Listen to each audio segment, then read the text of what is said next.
So we have another 2 movies to review. One is from 101. Johnny Mnemonic over there. Yes, Johnny Mnemonic. Johnny Mnemonic is with Keanu Reeves. Yeah. Just want to see what the star rating is. 5.6. Yeah. IMDb. So that's beer and pizza, definitely, isn't it? Yeah. Yeah. Exactly. I'm just checking my notes because I think I kind of wrote about Johnny Mnemonic in another note, and I'm trying to find out where is this Johnny Mnemonic note. Yeah, so Johnny Mnemonic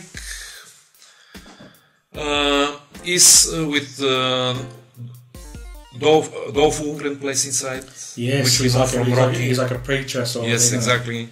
I don't know why they didn't give him more bigger part. Yeah. Dolph Lundgren at that time was massive. So just a few words about the synopsis. A data courier, so he's a courier but he's transferring data from here to there. Carries data around in his head and delivers it to different places, and he's kind of chased by the Yakuza.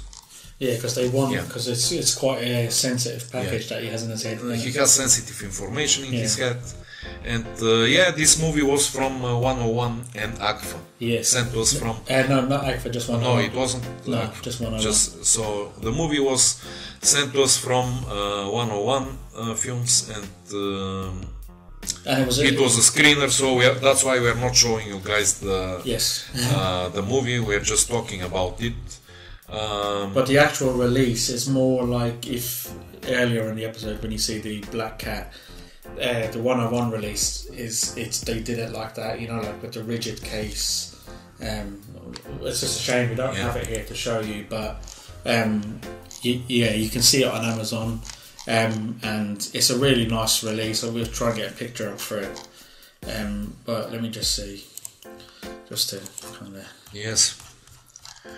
This movie, by the way, the Matrix was influenced by this movie. Yeah. That's probably why they exactly looked to him to take a part in the Matrix, because they saw him in this role, the Wachowskis. Yeah.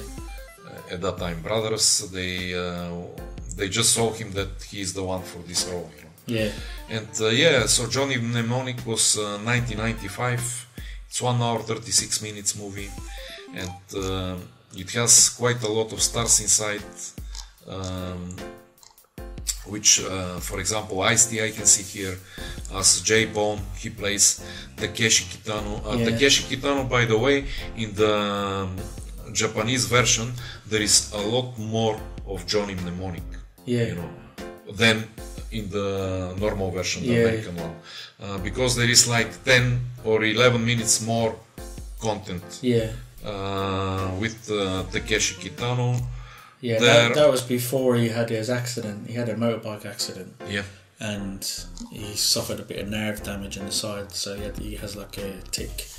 But it was just before that. But he's a very good actor. I mean, I love Takeshi Kitano. So. Oh yeah, of course. John gave me also one very nice set of Takeshi Kitano. I haven't watched those movies yet, but when I watch them, I will review them. Yeah, it was Violent Cop. Gave me a present of those sets. Yeah. And it was Violent Cop, Boiling Point, and Sonatine. Yeah. But Takeshi Kitano is for Japan is such a name like it's like we Bruce speak Willis, for Marwan Brando, for example. It's something like massive, in Japan. Also, Denis Akiyama is playing with as Shinji, one of the Cures, Has he got the one with the nail? The laser. With a laser nail, who slashes everything and goes around. Udo Kier, who is the main actor Ralphie. Yeah, you know, yeah, Ralphie. he's a German actor, but he's. I mean, you may, if you don't know his name, okay, but if you see his face, you'll know his face. He's got these piercing eyes, and you'll know him straight away. And Tina Meyer as Jane from Starship Troopers. Yes, Starship Troopers. Yeah, and they were not sure about her in this movie, but then the director, you know, he kind of liked it, that she was taking the leading role. By the way, there is this woman which is coming like Vision, giving ideas like Siri kind of, if you remember, coming at the back. This is the wife of the director. Oh, can you imagine? But because I watched also the commentary on top of the Johnny Mnemonic by the director, and he was talking that he had quite a lot of problems with the studio. They were not happy with this, they were not happy with that, they were trying to limit his decisions, how to shoot, what to present. In this interview he's talking mostly about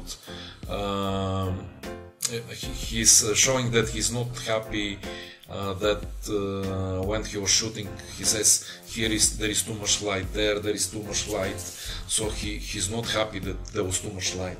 But that's how TriStar, I think, decided to, that's how they wanted it in the studio, you know. So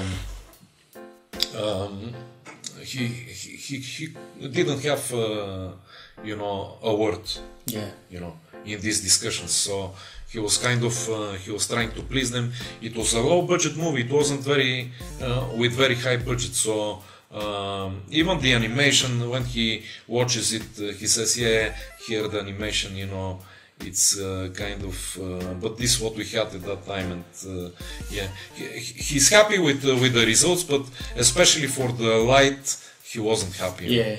He said this could be a bit more dark. He wanted it more dark, the whole movie, but it wasn't possible because of the studio. So Robert Longo is the director. He's very famous. He done a version of it in black and white. I haven't seen this version. And many people speak about this version, but this version, where is it? It premiered they showed it at the Tribeca Film Festival. But even when he was talking on this interview about the movie, he was talking that he would love to make it black and white. So probably this interview was before he was shooting the editing the black and white version of Johnny Mnemonic. But Johnny Mnemonic was revolutionary, man. When I saw these cables in your head, can you imagine? Now this is happening. All these memories, chips which they kind of think of putting in people's heads, like so as to make us smarter and to give us the ability to become like superhumans. Didn't he have to get rid of his childhood memory so that he could fit the information in his head? Oh yeah, exactly. And it's like it's funny because 95 it was like kilobytes, wasn't it? Like, but now like you know, like gigabytes. You know what I mean? It's like, so back then, like you'd probably fit it in a text message or something. I think he was talking about, I can't remember exactly. I couldn't find my notes there somewhere. Anyways, I can't remember, but it was something like 350 gigabytes or something. And now it's terabytes, you know. But for that time it was massive. And when you spoke about gigabytes, it was wow. You know, nowadays what is 350 gigabytes? But at the time when they shot the movie, it was in 1995. I remember 1993, the Windows 3.11 computers.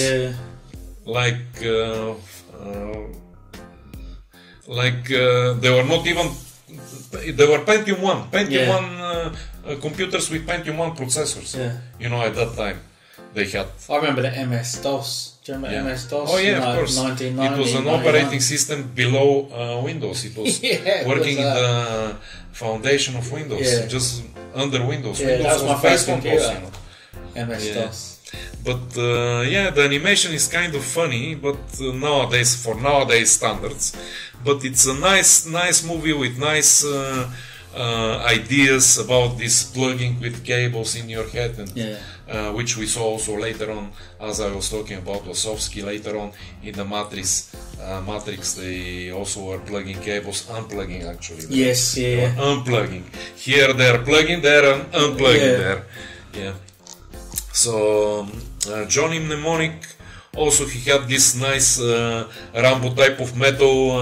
Like a mask sort of thing in the car, which was sitting in his forehead, and he was pulling it up and down, and and the leading actress was very good. She was very pretty, man. I remember I was kind of wowed when I saw the movie. I said, very good choice, very good choice.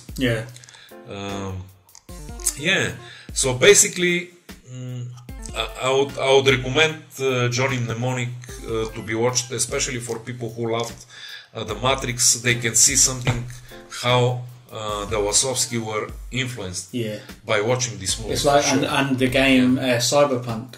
Oh yeah, Cyberpunk 2077. Yeah, that is again. It's that sort of, because it's based on a story by William Gibson, who was like. He was like king of like cyberpunk sort of stories and stuff like that. But just about saying about him wanting to do it in black and white. That's probably because there's a film called Tetsuo, the first Tetsuo movie, which was black and white, and that's all about, some guy like sticking bits of metal into his body, and it starts to change, and he becomes like a part of it, like a part cyborg sort of thing. But I think he was probably influenced by that, and that's probably why he wanted to do it in black and white. Because it's very like industrial sort of 90s MTV sort of edit. But William Gibson, he did write quite a lot of things, man. Neuromancer. The X-Files, and there is quite a lot of things which he was very futuristic type of writer, at that time, But lately, as I know, he's not writing anymore. Futuristic. But I think he's always looked to as novels, he's looked to as like, when you talk about cyberpunk stuff, his name always gets mentioned, always. But Robert Longo, man, is good director, man. He's like music video director, don't he? He did music videos. I think he did R.E.M. The One I Love. In 1987. And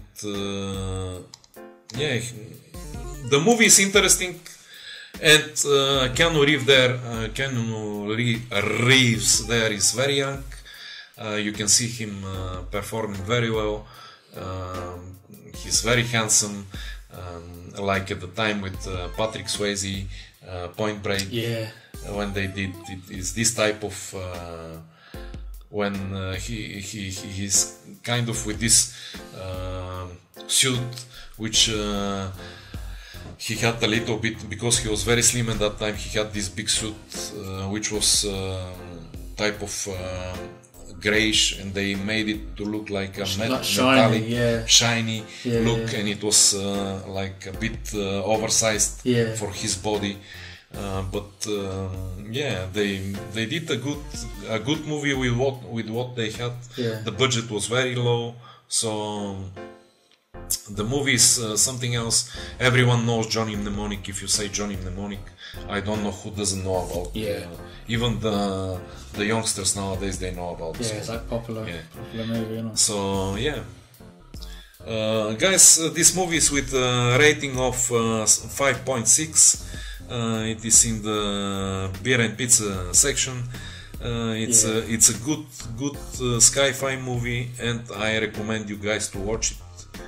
And thank you to 101 Films for sending us this movie to review it. Thank you very much. Thank you guys for supporting us, and we hope to have some other movies sent by you. Thank you. Thank you.